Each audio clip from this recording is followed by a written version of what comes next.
Hello friends, mass మహారాజా రవితేజ హీరోగా శివ నిర్వహణ దర్శకత్వంలో తెరకెక్కించిన ఇరుముడి సినిమా ఎట్టకేలకు థియేటర్లోకి వచ్చేసింది. రవితేజ నుంచి మనం సాధారణంగా మాస్, యాక్షన్, కామెడీ సినిమాలు ఎక్కువ ఎక్స్పెక్ట్ చేస్తాం. కానీ ఈసారి మాత్రం ఆయన పూర్తిగా భిన్నమైన పాత్రలో కనిపిస్తారు.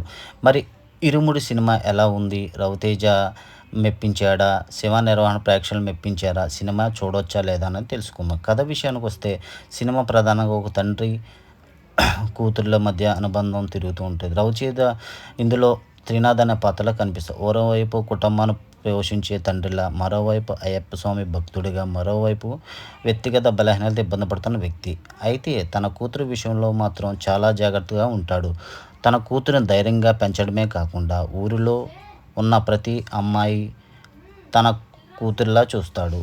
ఆడపిల్లలకు కేవలం కాపాడటమే కాదు, తనకు ఎదురయ్యే సమస్యలను ధైర్యంగా చెప్పడంతో పాటు పెంచాలని ఆలోచనతో ఈ సినిమా చాలా బలంగా చూపించే ప్రయత్నం చేసింది. ఇది సినిమా అసలు బలం. రవితేజ ఎలా చేశారంటే, ఇక్కడ సినిమా మెయిన్ హైలైట్ ఇదే.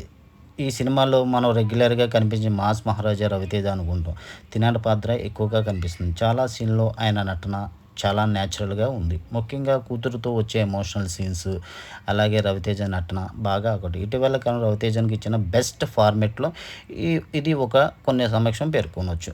బేబీ నక్షత్ర తన కూతురు పాత్ర నటించి బేబీ నక్షత్ర ప్రత్యేకంగా చెప్పుకోవాలి. రవితేజతో ఆమెకున్న కెమిస్ట్రీ చాలా బాగా వర్కౌట్ అయింది. ముఖ్యంగా సెకండ్ హాఫ్లో ఆమె వచ్చే సన్నివేశాలు సినిమాకు మంచి ఎమోషనల్ తీసుకొచ్చాయి. ఈ చిన్నారి నటన సినిమాకు బాగా గుండెలా మెప్పించాయి.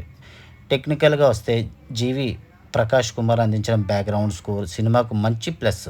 ముఖ్యంగా ఎమోషనల్ టెన్షన్ సీన్లో బీజిఎం బాగా హైలైట్ చేసింది.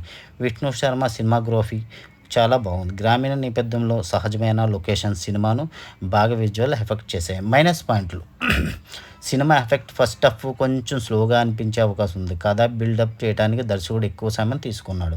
అలాగని కొన్ని చోట్ల కథనంగా విలన్ క్యారెక్టరేషన్ కొంచెం కన్వీనియంట్గా అనిపించింది. అంటే కథ మనకు చెప్పాలనుకున్న పాయింట్ బాగున్నప్పటికీ దాన్ని తెరవైపు తీసుకొచ్చే విధానంలో కొన్ని లోపాలు కనిపించాయి.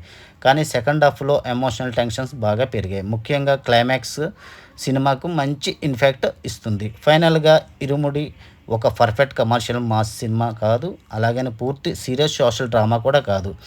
ఇది ఒక తండ్రి కూతుల emotional, social image, thrilling, emotional, Ayyappa భక్తుడు అన్నింటినీ కలిపి సినిమా. రవితేజ అభిమానులకు మాత్రం ఈ సినిమా ఒక్కసారి తప్పకుండా ట్రై చేయొచ్చు. ముఖ్యంగా రవితేజ కొత్త తరహాలో పాత్ర చూడాలనుకున్న వారికి ఇదొక మంచి చాయిస్. ఇది నా రేటింగ్ వచ్చి 3.5 రేటింగ్. ఒక్క మాటలో చెప్పాలంటే మాస్ మహారాజా కనిపించాడు. ఈసారి తండ్రి మాత్రం కనిపిస్తాడు.